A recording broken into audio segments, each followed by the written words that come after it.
बिस्मिल्लाहिर्रहमानिर्रहीम जी। अस्सलाम वालेकुम डियर स्टूडेंट। आज की क्लास में हम मैथ 7 की एक्सरसाइज 1.8 मुकम्मल तौर पे सॉल्व करेंगे। अब क्वेश्चन नंबर 1 है, write to proper and improper subsets of each of the following. ये नीचे हमें मुख्तलिफ सेट दिए गए हैं, तो हमने हर सेट के लिए दो प्रॉपर सबसेट और फिर हमने हर सेट के लिए इम्प्रॉपर सबसेट लिखना है। ठीक है, तो देखिए ये क्वेश्चन सॉल्व करने से पहले हमें ये मालूम होना चाहिए कि प्रॉपर और इम्प्रॉपर सबसेट किसे कहते हैं। जब हम इस चीज को समझ जाएंगे तो फिर हम ये क्वेश्चन सॉल्व कर सकेंगे। तो पहले हम देखते हैं कि प्रॉपर और इम्प्रॉपर सबसेट किसे कहते हैं।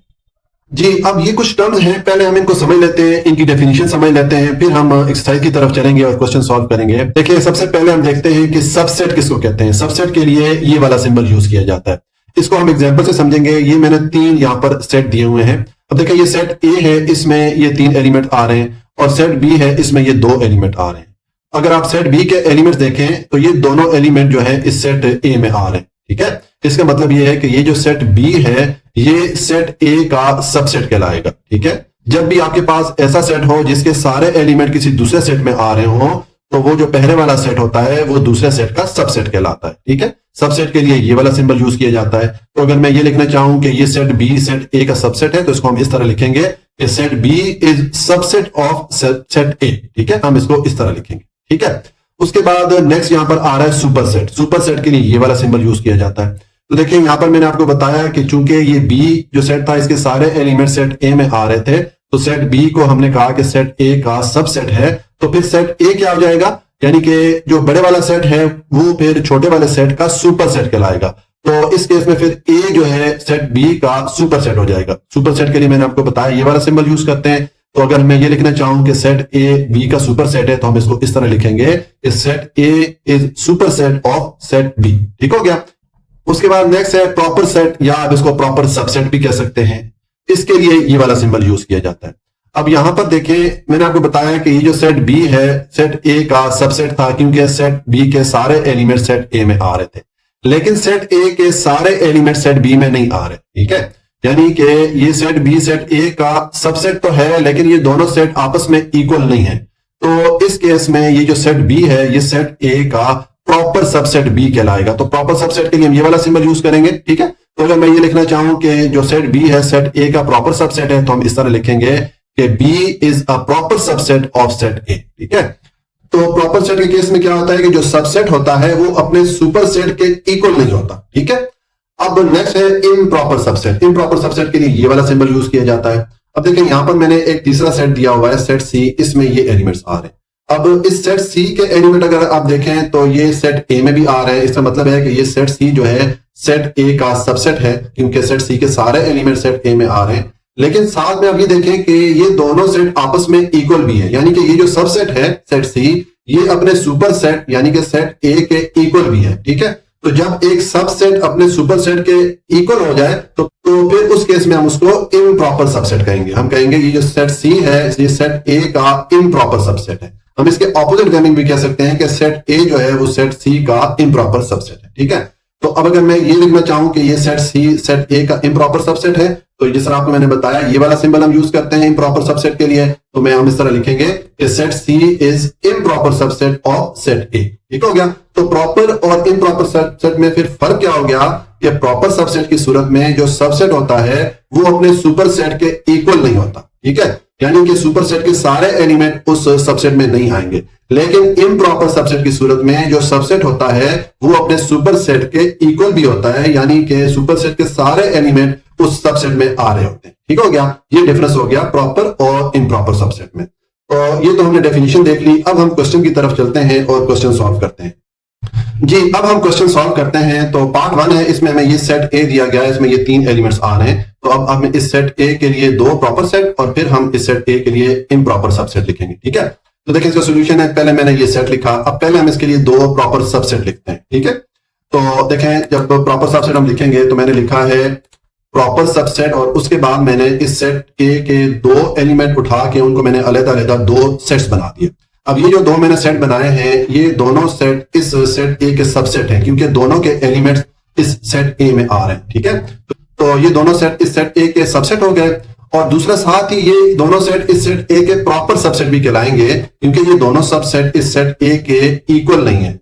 मतलब ये है कि इन दोनों सबसेट्स के जो एलिमेंट्स है ये तो सेट ए में आ रहे हैं, लेकिन सेट ए के सारे एलिमेंट इन सबसेट्स में नहीं आ रहे। तो इस केस में जो सबसेट बनता है वो अपने सुपरसेट का प्रॉपर सबसेट कहलाता है। ठीक है, तो ये मैंने यहाँ पर दो प्रॉपर सबसेट लिख लिए। आप यहाँ पर कोई से भी एलिमेंट उठा के उनके दो सेट बना सकते हैं। बस आपने इस चीज का ख्याल रखना है कि आपने जो सबसेट बनाना है वो सबसेट इस सेट ए के इक्वल ना हो। ठीक है, अगर इक्वल हमने सबसेट बना लिया तो फिर वो प्रॉपर सबसेट नहीं रहता। ठीक है, तो ये तो हमने प्रॉपर सबसेट बना लिए। अब हम इम्प्रॉपर सबसेट लिखेंगे सेट ए का। तो देखें ये मैंने लिखा इम्प्रॉपर सबसेट और उसके बाद ये वाला सेट मैंने एज इट इज लिख दिया। अब देखें ये जो मैंने सेट लिखा है इस सेट के सारे एलिमेंट सेट ए में आ रहे हैं। इसका मतलब है कि ये सेट ए का सबसेट हो गया। ठीक है, लेकिन साथ ही ये दोनों सेट्स आपस में इक्वल भी हैं। ये जो सबसेट है ये अपने सुपर सेट के इक्वल भी है। तो इस केस में फिर ये जो सबसेट है ये सेट ए का इम्प्रॉपर सबसेट कहलाएगा। ठीक हो गया। तो इस तरह प्रॉपर और इम्प्रॉपर सबसेट में फर्क क्या हो जाता है कि प्रॉपर सबसेट की सूरत में जो सबसेट्स हम बनाते हैं वो सबसेट्स अपने सुपर सेट के इक्वल नहीं होते, लेकिन इम्प्रॉपर सबसेट की सूरत में जो सेट बनता है वो सेट अपने सुपर सेट के इक्वल भी होता है। ठीक हो गया। तो इस तरह ये हमारा पार्ट 1 कंप्लीट हो जाता है। अब हम पार्ट 2 पे आते हैं। यहां पर हमें ये सेट दिया गया है सेट बी और इसमें ये 4 एलिमेंट्स हैं। तो इसके हम पहले 2 प्रॉपर सबसेट और फिर इम्प्रॉपर सबसेट लिखते हैं। ठीक है, तो इसका सोल्यूशन है, पहले मैंने ये सेट लिखा, अब पहले हम इसके 2 प्रॉपर सबसेट लिखेंगे। ठीक है, तो देखें मैंने लिखा है प्रॉपर सबसेट और उसके बाद मैंने इस सेट के 2 एलिमेंट उठा के उनके 2 अलग-अलग सेट बना लिए। अब ये जो 2 सेट मैंने बनाए हैं ये दोनों सेट्स इस सेट बी के सबसेट हैं क्योंकि दोनों के एलिमेंट इस सेट बी में आ रहे हैं। ठीक हो गया। लेकिन साथ में आप ये देखें कि ये जो सेट बी है इसके सारे एलिमेंट इन सबसेट्स में नहीं आ रहे, यानी कि ये 2 इस सेट बी के सबसेट्स तो हैं लेकिन इसके इक्वल नहीं है। ठीक है, तो इस केस में ये दोनों सबसेट सेट बी के प्रॉपर सबसेट कहलाएंगे। ठीक हो गया। और अब हम इसका इम्प्रॉपर सबसेट लिखेंगे इस सेट बी के लिए। तो देखें ये मैंने लिखा इम्प्रॉपर सबसेट, उसके बाद मैंने ये सेट एज इट इज यहां पर लिख दिया। अब देखें ये जो मैंने सेट लिखा है इस सेट के सारे एलिमेंट सेट बी में आ रहे हैं। इसका मतलब है कि ये जो सेट है ये सेट बी का सबसेट है, लेकिन साथ में ये सेट बी के इक्वल भी है। ठीक है, तो फिर ऐसी सूरत जिसमें के जो सबसेट होता है वो अपने सुपर सेट के अगर इक्वल हो तो फिर वो सबसेट इम्प्रॉपर सबसेट कहलाता है। ठीक है, तो इसलिए ये जो सेट है ये फिर इम्प्रॉपर सबसेट हो जाएगा। तो अगेन मैं रिपीट करता हूं कि प्रॉपर और इम्प्रॉपर सबसेट में फर्क क्या हो गया कि प्रॉपर सबसेट में जो सबसेट्स बनते हैं वो अपने सुपर सेट के इक्वल नहीं होते, लेकिन इम्प्रॉपर सबसेट की सूरत में जो सेट बनता है वो अपने सुपर सेट के इक्वल भी होता है। ठीक हो गया। तो ये पार्ट 2 का सोल्यूशन हो गया।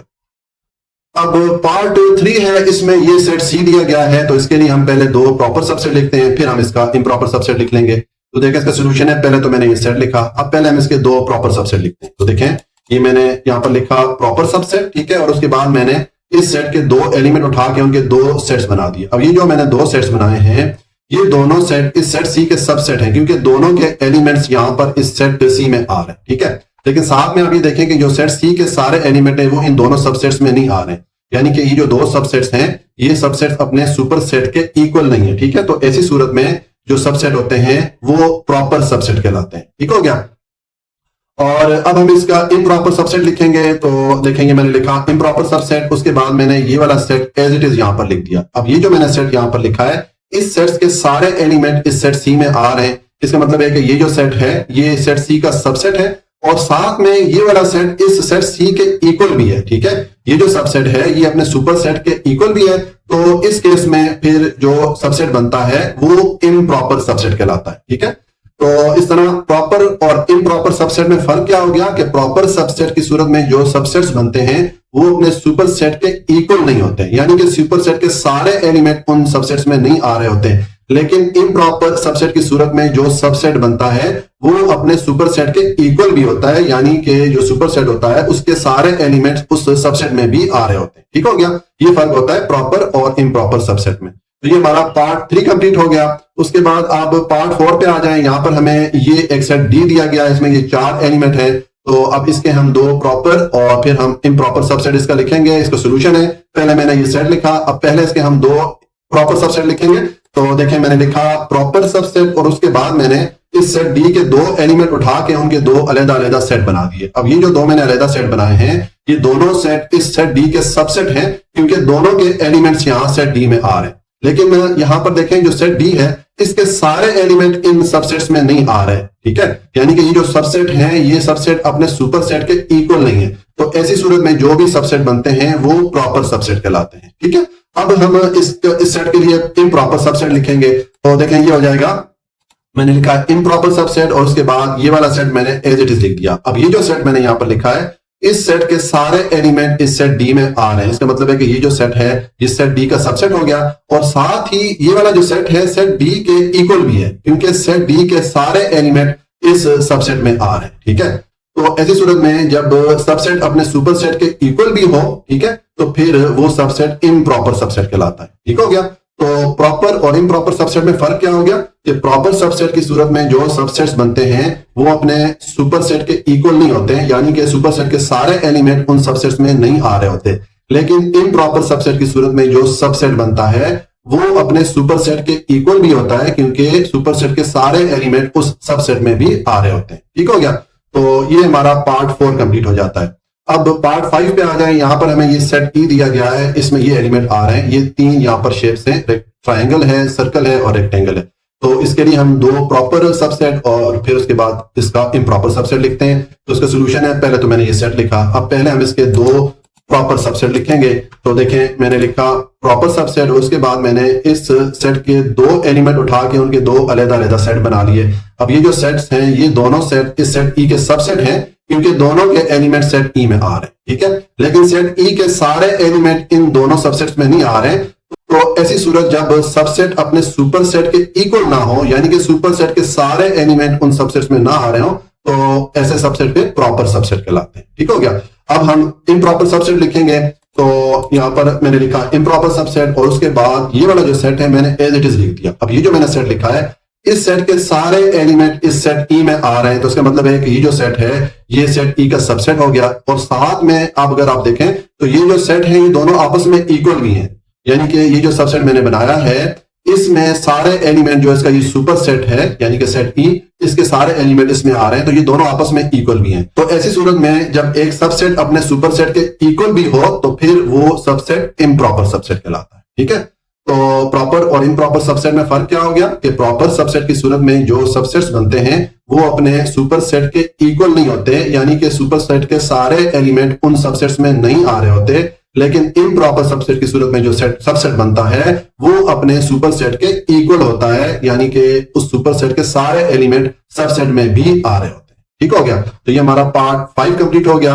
अब आप पार्ट 6 पे आ जाए, इसमें हमें ये सेट दिया गया है, तो इसके हम पहले 2 प्रॉपर सबसेट लिखेंगे और फिर हम इम्प्रॉपर सबसेट लिख लेते हैं। तो इसका सोल्यूशन है, पहले तो मैंने ये सेट लिखा, अब इसका पहले हम 2 प्रॉपर सबसेट लिखते हैं। तो देखें मैंने लिखा प्रॉपर सबसेट, उसके बाद मैंने इस सेट के 2 एलिमेंट उठा के उनके 2 अलग सेट्स बना लिए। अब ये 2 जो सेट्स हैं ये दोनों सेट्स इस सेट एफ के सबसेट हैं क्योंकि इनके एलिमेंट्स जो है वो सेट एफ में आ रहे हैं, ठीक है। लेकिन जो सेट एफ है वो इन सबसेट्स के इक्वल नहीं है, यानी कि सेट एफ के सारे एलिमेंट इन सबसेट्स में नहीं आ रहे। तो ऐसी सूरत में जो सेट सबसेट्स होते हैं वो प्रॉपर सबसेट कहलाते हैं, ठीक हो गया। तो ये तो मैंने इसके 2 प्रॉपर सबसेट लिख दिए। अब हम इम्प्रॉपर सबसेट लिखेंगे। तो देखें ये मैंने लिखा है इम्प्रॉपर सबसेट, उसके बाद ये पूरा सेट मैंने एज इट इज लिख दिया। अब ये जो मैंने सेट लिखा है इसके सारे एलिमेंट इस सेट एफ में आ रहे हैं, ठीक है। तो इसका मतलब है कि ये जो सेट है ये सेट एफ का सबसेट है और साथ ही अगर आप देखें तो ये सेट इस सेट एफ के इक्वल भी है, यानी कि सेट एफ के सारे एलिमेंट इस सबसेट में आ रहे हैं। तो फिर ऐसी सूरत में जो सबसेट बनता है वो इम्प्रॉपर सबसेट कहलाता है, ठीक हो गया। तो प्रॉपर और इम्प्रॉपर सबसेट में फर्क क्या हो गया कि प्रॉपर सबसेट की सूरत में जो सबसेट्स बनते हैं वो अपने सुपर सेट के इक्वल नहीं होते, यानी कि सुपर सेट के सारे एलिमेंट्स उन सबसेट्स में नहीं आ रहे होते। लेकिन इम्प्रॉपर सबसेट की सूरत में जो सबसेट बनता है वो अपने सुपर सेट के इक्वल भी होता है, यानी कि सुपर सेट के सारे एलिमेंट उस सबसेट में आ रहे होते हैं, ठीक हो गया। तो इस तरह ये पार्ट 6 कंप्लीट हो गया और इसके साथ ही हमारा क्वेश्चन नंबर 1 भी कंप्लीट हो जाता है जी। अब क्वेश्चन नंबर 2 है which is the super set in each of the following pair of set. ये नीचे हमें दो सेट के पेयर दिए गए हैं या 2 सेट के जोड़े दिए गए हैं, ठीक है। तो हमने देखना है कि इन दोनों सेट में सुपर सेट कौन सा है, ठीक है। एक ये जितने पेयर भी हमें दिए गए हैं इन पेयर्स में या इन जोड़ों में एक जो सेट है वो सबसेट है और एक सुपर सेट है। तो हमने देखना है कि सुपर सेट इन दोनों सेट में से कौन सा है, ठीक है। तो देखें इस एक्सरसाइज के क्वेश्चन नंबर 1 में शुरू में मैं सुपर सेट के बारे में बता चुका हूं। यहां पर देखें मैं आपको दिखा देता हूं, यहां पर मैंने ये एक्सप्लेन किया था सुपरसेट को, ठीक है। सुपरसेट के लिए हम ये वाला सिंबल यूज करते हैं, ठीक है। मैंने आपको बताया था कि अगर दो सेट हो और एक सेट दूसरे सेट का सबसेट हो, यानी कि एक सेट के सारे एलिमेंट अगर दूसरे सेट में आ रहे हो, तो जो पहले वाला सेट है वो दूसरे सेट का सबसेट कहलाता है, और जो दूसरे वाला सेट है या बड़े वाला सेट है वो पहले वाले सेट का सुपरसेट कहलाता है। ये आपको मैंने एक्सप्लेन किया था, और आपको मैंने बताया था कि सुपरसेट के लिए इस तरह ये वाला सिंबल यूज किया जाता है। जैसे यहाँ पर अब ये बी जो है सेट ए का सबसेट है, क्योंकि इसके सारे एलिमेंट सेट बी में आ रहे हैं, तो फिर सेट ए जो है सेट बी का सुपरसेट कहलाएगा, ठीक है। तो इसको अगर हम लिखना चाहें कि सेट ए बी का सुपरसेट है, तो हम इस तरह लिखेंगे set A is superset of set B. ये चीज मैंने आपको बताई थी। तो अब हम जो क्वेश्चन नंबर 2 है उसमें हमसे यही पूछा जा रहा है कि ये जो मुख्तलिफ पेयर्स यहाँ पर सेट्स के दिए गए हैं, इनमें सुपरसेट कौन सा है, ठीक है, यानी कि बड़े वाला सेट कौन सा है, ठीक है। तो देखिए आप ये पार्ट 1 है, इसमें ये दो सेट्स हमें दिए गए हैं, हमने देखना है कि इन दोनों में सुपरसेट कौन सा है। तो इसका सोल्यूशन है, पहले तो मैंने ये दोनों सेट लिख लिए। अब देखें ये जो सेट ए है इसके सारे एलिमेंट सेट बी में आ रहे हैं, इसका मतलब है कि सेट ए जो है सेट बी का सबसेट हो गया, तो फिर सेट बी जो है सेट ए का सुपरसेट हो जाएगा, ठीक है। तो हम इसको लिख लेंगे कि सेट बी जो है सेट ए का सुपरसेट है। ये वाला सिंबल हम यूज करेंगे सुपरसेट के लिए, ठीक है। आप इस तरह आंसर लिख लें, या आप इसको इस तरह भी लिख सकते हैं कि आप लिख लें superset is equal to B, इन दोनों सेट में जो सुपरसेट है वो बी है। आप इस तरह आंसर लिखें या इस तरह लिखें, इस तरह ज्यादा बेहतर है, क्योंकि इसमें हम ये सिंबल भी बार बार यूज करें तो हम सुपरसेट का जो सिंबल है उसकी भी प्रैक्टिस हो रही है, ठीक हो गया। उसके बाद आप पार्ट 2 पे आ जाएं। अब यहां पर देखें ये दो हमें सेट दिए गए हैं, इनमें सुपरसेट फिर कौन सा होगा। देखें ये जो सेट डी है इसके दोनों एलिमेंट सेट सी में आ रहे हैं, तो इसका मतलब है कि सेट डी का सबसेट हो जाएगा, तो फिर सेट सी जो है सेट डी का सुपरसेट हो जाएगा, ठीक है। तो इसका सोल्यूशन है, पहले तो मैंने ये दोनों सेट लिख लिए, अब हम इसका आंसर लिखेंगे। तो हम लिखेंगे कि जो सेट सी है वो सुपरसेट है सेट डी का, तो मैंने लिख दिया set C is superset of set D, ठीक हो गया। उसके बाद पार्ट 3 पे आ जाए। यहां पर ये दो सेट हमें दिए गए हैं। अब देखिए ये जो सेट एन है जो नेचुरल नंबर का सेट है, इसके सारे एलिमेंट सेट डब्ल्यू या जो होल नंबर का सेट है उसमें आ रहे हैं, क्योंकि यहां पर एलिमेंट 0 से स्टार्ट हो रहे हैं और यहां पर 1 से स्टार्ट हो रहे हैं। तो ये सेट एन के सारे एलिमेंट इस सेट डब्ल्यू में आ रहे हैं, तो इसका मतलब है कि सेट एन जो है सेट डब्ल्यू का सबसेट हो जाएगा, तो फिर सेट डब्ल्यू जो है वो सेट एन का सुपरसेट हो जाएगा, ठीक है। तो इसका सोल्यूशन है, पहले मैंने ये दोनों सेट लिख दिए, अब मैं लिखूंगा कि जो सेट डब्ल्यू है वो सेट एन का सुपरसेट है, तो मैंने लिख दिया set W is superset of set N, ठीक है।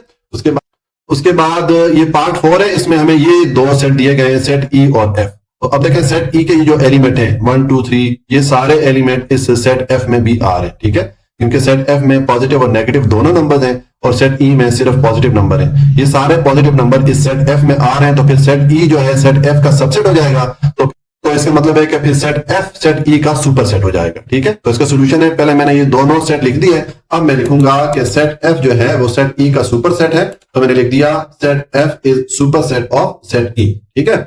और उसके बाद लास्ट पे है ये 5 पार्ट है, इसमें ये दो सेट दिए गए हैं। अब ये जो सेट एल है इसमें ये जो एलिमेंट आ रहे हैं इसके सारे एलिमेंट इस सेट एम में आ रहे हैं, ठीक है। तो उसका मतलब है कि ये जो एल सेट है ये सेट एम का सबसेट है, तो फिर जो एम सेट है वो सेट एल का सुपरसेट हो जाएगा। तो इसका सोल्यूशन है, मैंने ये दोनों सेट लिख दिए, अब हम लिखेंगे एम जो है सेट एल का सुपरसेट है, ये आ जाएगा। मैंने लिख दिया कि set M is superset of set L, ठीक है। तो इस तरह ये हमारा क्वेश्चन नंबर 2 भी कंप्लीट हो जाता है। अब क्वेश्चन नंबर 3 है, look at each pair of set. नीचे हमें दो सेट का एक जोड़ा दिया गया है, एक पेयर दिया गया है, तो हमने हर पेयर को देखना है and separate equal and equivalent set, और हमने ये बताना है कि उनमें से इक्वल सेट कौन से हैं और इक्विवेलेंट सेट कौन से हैं, ठीक हो गया। तो देखें ये क्वेश्चन सॉल्व करने से पहले हमें इक्वल और इक्विवेलेंट सेट का मालूम होना चाहिए। पहले हम इक्वल सेट को समझते हैं कि देखिए अगर आपको दो सेट दिए गए हों और उन दोनों सेट में नंबर ऑफ एलिमेंट भी बराबर हो और जो एलिमेंट है वो सेम भी आ रहे हो, ठीक है, तो फिर ऐसे दो सेट जो है वो इक्वल सेट कहलाते हैं, बराबर होते हैं वो दोनों सेट, ठीक है। और अगर दो ऐसे सेट हैं जिनमें नंबर ऑफ एलिमेंट तो बराबर है, यानी कि एलिमेंट की तादाद तो बराबर है, अलबत्ता जो एलिमेंट्स है वो एक जैसे नहीं है, ठीक है, तो ऐसे दो सेट्स को फिर इक्विवेलेंट सेट कहा जाता है। इक्वल सेट में दिए गए दो सेट में ना सिर्फ एलिमेंट की तादाद बराबर होती है बल्कि एलिमेंट दोनों सेट्स में सेम होते हैं, ठीक है। और इक्विवेलेंट सेट में दिए गए दोनों सेट्स में एलिमेंट की तादाद बराबर होती है, एलिमेंट का सेम होना जरूरी नहीं होता, ठीक है, बस ये फर्क होता है इक्वल और इक्विवेलेंट सेट में। अब पार्ट 1 है, यहाँ पर देखेंगे दो सेट दिए गए, एक सेट ए है, इसमें ये एलिमेंट है, ठीक है, 1 3 5 7 9, और एक सेट बी दिया गया है, इसमें ये एलिमेंट है, ये इंग्लिश अल्फाबेट दिए गए यहाँ पर, ठीक है, ए बी सी डी और ई, ठीक है। पहले सेट में हमें कुछ नेचुरल नंबर दिए गए हैं, दूसरे सेट में कुछ इंग्लिश अल्फाबेट दिए गए हैं। तो अब देखिए दोनों सेट में जो नंबर ऑफ एलिमेंट है या एलिमेंट की तादाद है वो बराबर है।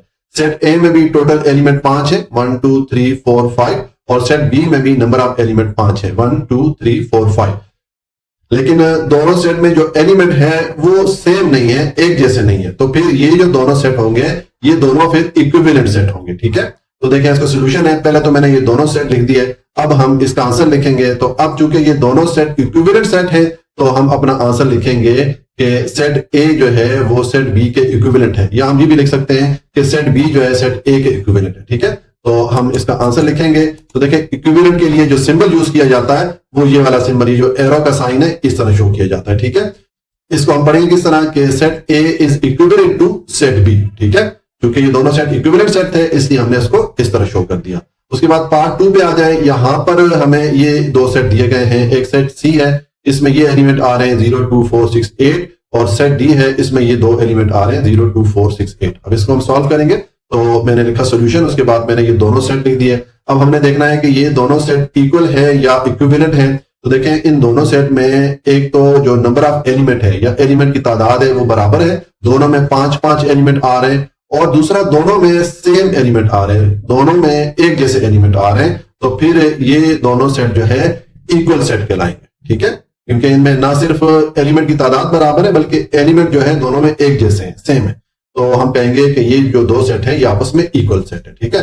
तो इसका हम आंसर लिखेंगे कि C is equal to D. Equal set के लिए हम ये इक्वल का सिंबल यूज करेंगे कि सेट C जो है वो इक्वल है सेट D के, ठीक हो गया। उसके बाद आप पार्ट 3 पे आ जाए। तो यहां पर ये दो सेट दिए गए हैं, एक सेट E है और सेट F है। तो हमने देखना है कि ये आपस में इक्वल है या इक्विवेलेंट है। तो इसका सोल्यूशन है, पहले मैंने दोनों सेट लिख दिए। अब देखें सेट E में नंबर ऑफ एलिमेंट 5 है, ठीक है, 1 2 6 7 और 8, और सेट F में भी नंबर ऑफ एलिमेंट 5 है, 6 7 8 1 2। अब दोनों में नंबर ऑफ एलिमेंट भी सेम है, यानी कि एलिमेंट की तादाद भी सेम है, दोनों में 5 एलिमेंट है, और दोनों में जो एलिमेंट है वो भी एक जैसे ही है। यहां पर तरतीब आगे पीछे है, तरतीब के आगे पीछे होने से कुछ फर्क नहीं पड़ता, लेकिन जो सेट F है इसके भी वही वाले एलिमेंट हैं जो कि सेट E के हैं। तो इसका मतलब है कि चूंकि इन दोनों सेट के नंबर ऑफ एलिमेंट सेम भी है और उनकी तादाद भी बराबर है, इनके एलिमेंट एक जैसे भी हैं, उनकी तादाद भी बराबर है, तो फिर ये दोनों सेट आपस में इक्वल सेट कहलाएंगे, ठीक है। तो हम इसका आंसर लिखेंगे कि E is equal to F, या set E is equal to set F, ठीक हो गया। उसके बाद आप पार्ट 4 पे आ जाए। तो यहां पर ये दो सेट दिए गए हैं, एक सेट G है, इसमें 1 से लेकर 20 तक नेचुरल नंबर दिए गए हैं, और एक सेट H है, इसमें भी 1 से लेकर 20 तक नेचुरल नंबर दिए गए, ठीक है। तो अब इसको हम देखते हैं कि इक्वल है या इक्विवेलेंट सेट है। तो मैंने सोल्यूशन लिखा, पहले मैंने ये दोनों सेट लिख दिए। अब देखें ये दोनों सेट में नंबर ऑफ एलिमेंट बराबर है, इनकी तादाद बराबर है, ठीक है, और जो एलिमेंट है वो सेम भी है, ठीक है, दोनों में एक जैसे एलिमेंट है। तो जब तादाद भी बराबर है और एलिमेंट भी सेम है, एक जैसे एलिमेंट है, तो फिर ये दोनों सेट आपस में क्या कहलाएंगे, इक्वल सेट कहलाएंगे, ठीक है। तो हम इसका आंसर लिखेंगे कि G is equal to H, जो सेट G है वो सेट H के इक्वल है। हम इसको इस तरह भी लिख सकते हैं कि H is equal to G, या set H is equal to set G, ठीक है। अच्छा, उसके बाद आप पार्ट 5 पे आप आ जाए। यहां पर ये सेट दिया गया है I, इसमें ये दो एलिमेंट दिए गए हैं, दिनों के नाम है, यानी कि संडे और मंडे, और सेट J है, इसमें दो नाम दिए गए हैं, वकार और अली। तो अब इनको हम देखते हैं कि इक्वल सेट हैं या इक्विवेलेंट सेट होंगे। इसका सोल्यूशन है, पहले तो मैंने दोनों सेट लिख दिया। अब देखें ये दोनों सेट में जो नंबर ऑफ एलिमेंट है या एलिमेंट की तादाद है वो तो बराबर है, दोनों में दो एलिमेंट है, लेकिन एलिमेंट सेम नहीं है, एलिमेंट एक जैसे नहीं है। यहाँ पर नेम ऑफ डेज आ रहे हैं या दिनों के नाम आ रहे हैं, और यहाँ पर आदमियों के नाम आ रहे हैं, ठीक है। तो इसका मतलब है कि इन दोनों सेट्स में एलिमेंट की तादाद तो बराबर है लेकिन एलिमेंट एक जैसे नहीं है, तो फिर ये दोनों सेट आपस में क्या कहलाएंगे, इक्विवेलेंट सेट कहलाएंगे, ठीक है। तो हम इसका आंसर लिखेंगे कि set I is equivalent to set J, जिस तरह कि आपको मैंने पार्ट 1 में बताया, ये वाला सिंबल जो हम यूज करते हैं इक्विवेलेंट सेट शो करने के लिए, ठीक हो गया। तो इस तरह ये हमारा पार्ट 5 कंप्लीट हो गया, और इसके साथ ही क्वेश्चन नंबर 3 भी हमारा कंप्लीट हो जाता है जी। अब क्वेश्चन नंबर 4 है, look at each pair of set and separate the disjoint and overlapping set नीचे हमें दो दो सेट के पेयर या जोड़े दिए गए हैं, तो हमने देखना है कि इनमें से कौन से दो सेट आपस में डिसजॉइंट सेट है और कौन से दो सेट ओवरलैपिंग सेट है। ठीक है, तो देखिए अगर आपको इस तरह दो सेट दिए जाएं, अगर उन दोनों सेट में कम से कम एक या एक से ज्यादा एलिमेंट एक जैसा आए, कॉमन आए या मुश्तरिका आए, तो वो दोनों सेट ओवरलैपिंग सेट कहलाएंगे। और अगर उन दोनों सेट में कोई एक एलिमेंट भी कॉमन ना हो, कोई एक एलिमेंट भी मुश्तरिका ना हो, तो फिर वो दोनों सेट डिसजॉइंट सेट कहलाते हैं। ठीक है, अब पार्ट 1 है, इसमें हमें ये दो सेट दिए गए। अच्छा, ये जो सेट ए है आपकी बुक में, उसमें 9 को 2 बार लिखा गया है।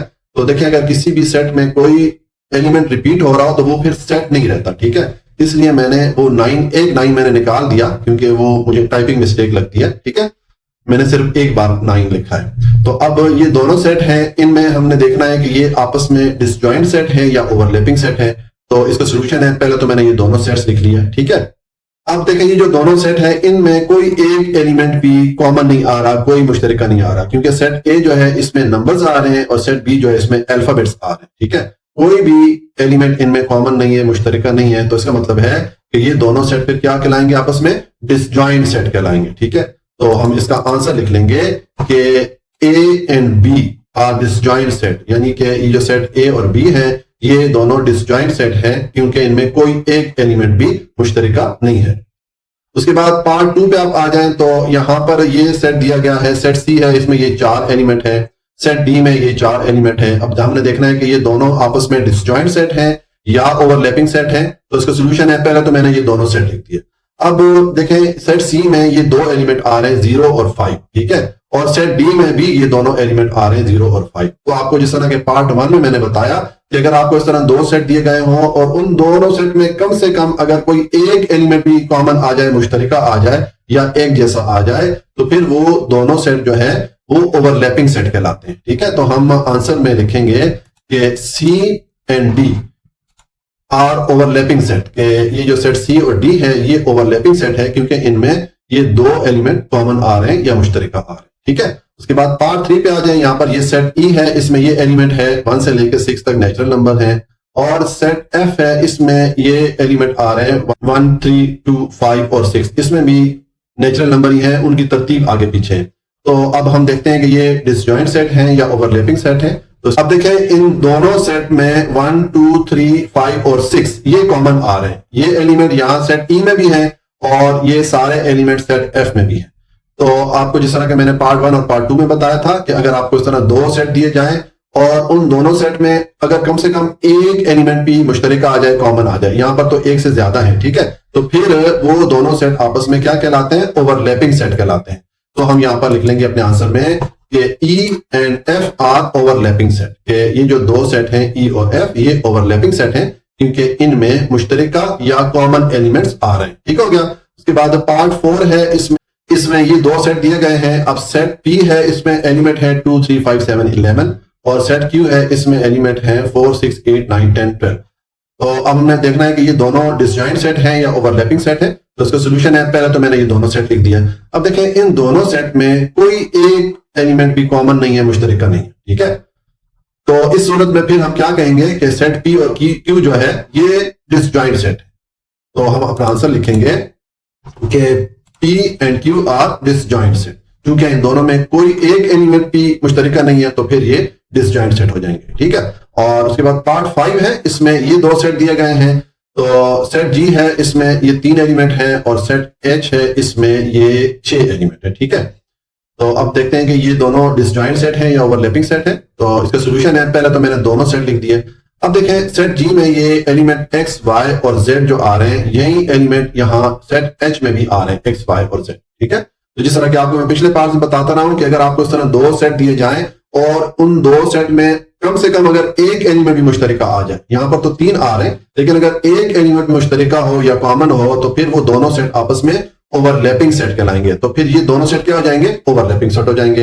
हम अपना आंसर लिख लेंगे कि G and H are overlapping set, ये जो सेट जी और एच है ये ओवरलैपिंग सेट। ठीक हो गया। और उसके बाद पार्ट 6 है, इसमें हमें ये सेट दिए गए हैं 2, सेट आई है, इसमें नंबर दिए गए हैं, और सेट जे है, इसमें नेम ऑफ मंथ्स है। ठीक है, महीनों के नाम है।